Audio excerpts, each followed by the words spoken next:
Good morning, Gunners. How excited are you for the weekend? It's the big one. Manchester City squares up against Arsenal at their own backyard at the Etihad Stadium, a ground we have not won in the past 10 years. The last time we won at the Etihad was in the 2015-2016 season. And this is a game we cannot afford a loss. I tell you the truth, if you give Mikel a draw right now, before the game kicks off, he will take it all day long. It's that kind of game. It's a must not lose. But I don't want, just like Mikel has rightly said, I don't want the Arsenal team going to the Etihad and playing like the second team on the log. I don't want this Arsenal team going there and playing like scared kids. I don't want this Arsenal team playing like they have not been in this situation before. I don't want this Arsenal team going to the Etihad and looking like they are lost for ideas and they are overwhelmed by the pressure. Of course, they've been here on three different occasions, finishing second back to back to back. So you cannot say that this group of players are not experienced. You cannot say that this manager is not experienced enough to, at this point, know what it takes to get over the line. So this team is experienced enough. This team has enough quality. The injuries aside, the loss of form aside, the loss of confidence, and the swing in momentum aside, this is still the same Arsenal team that over the course of this current season, we've seen how well they've been doing, especially in terms of bouncing back after every damaging defeat. When we suffered our first loss at the beginning of the season against Liverpool, we went on a good run of uh, of, uh, of games. Second defeat was at Aston Villa. Same thing happened. Manchester United, same thing happened. And again, we've seen it. Of course, it was a painful loss to FC Bournemouth at the weekend, but Arsenal played against a very good, compact, and well organized Lisbon Sporting on Wednesday, and was a very professional result. No dramas, no, they didn't need to do anything spectacular. All we needed to do was to see out the game, the goalless draw, and we are into the semi-finals of the Champions League. Two more games, and who knows what could happen in the finals? Who knows who we meet in the finals and all of that? So it could still be one of our best seasons in a long, long, long while. It could still be one of the best seasons that Arsenal had seen in the past, maybe let's say 20 years. So we are still in the running for the Premier League title, and we have a chance to get to the finals of a Champions League after the last final, which was played in I think 2006. So that's 20 years afterwards. We have another chance to repeat that feat. Back in the two back-to-back semi-final place, two back-to-back semi-final places. It's something that this club has not managed to do in its 140 years history. So it's a good one. But the thing now is we have become so desirous of winning the league, and we've come so close on three occasions. And this season seems to be like our best chance of winning this league, because you have the likes of Liverpool struggling for form. Man United is not there. The likes of Chelsea is not there, and these teams could come back next season and they can be very competitive and very good.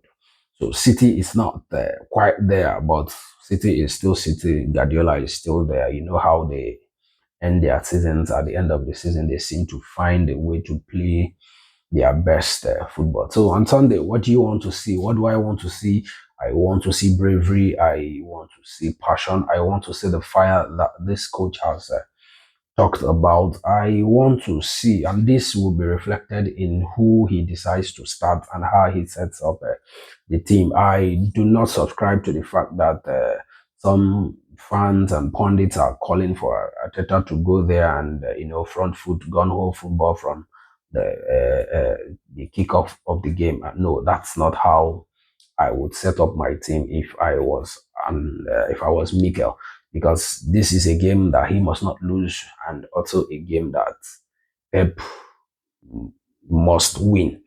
So the onus is on Pep to find a way to beat this Arsenal side. So what do you do in this kind of situation? We have a solid defensive unit from the goalkeeper to the back four and the defensive midfield. So what can we do? We can set up in a way to soak up the pressure and use our quality. We have good enough players to pick this Man City team apart. All it takes is knowing when to pick your moment, knowing when to counter, knowing when to attack, and knowing when to and being clinical when the chances are right. So I want to say fire. This is not a game that anybody can hide from. It's not a game that I don't want to see my midfielders hiding. This is not a game that you give 110% and then you think back and no, this is a game that you have to give 200%.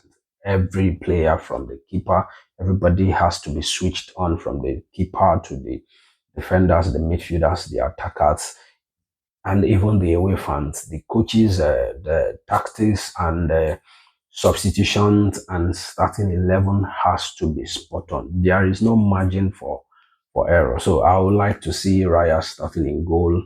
I want to see Mosquera ahead of Ben White, except Timber is fit enough to start. Then the partnership of Gabriel and Saliba at the heart of the defense, and then Hincapié, because of his physicality and his ability to recover. It's going to take a whole lot to keep out the likes of Semenyo and Duku. It's going to take a whole lot. So our fullbacks will be up for it, and they will need all the support they are going to require from our wingers. So in the heart of the midfield, I want to see a Wright Zubimendi partnership. Lots of people are calling for Zubimendi to get a rest. I don't subscribe to that. I am not going to be benching my best signing of the season in what could potentially be the most important game of our season. So the Zubimendi Rice partnership is starting to look like the guy was signed with much expectation. So I want to see Eze.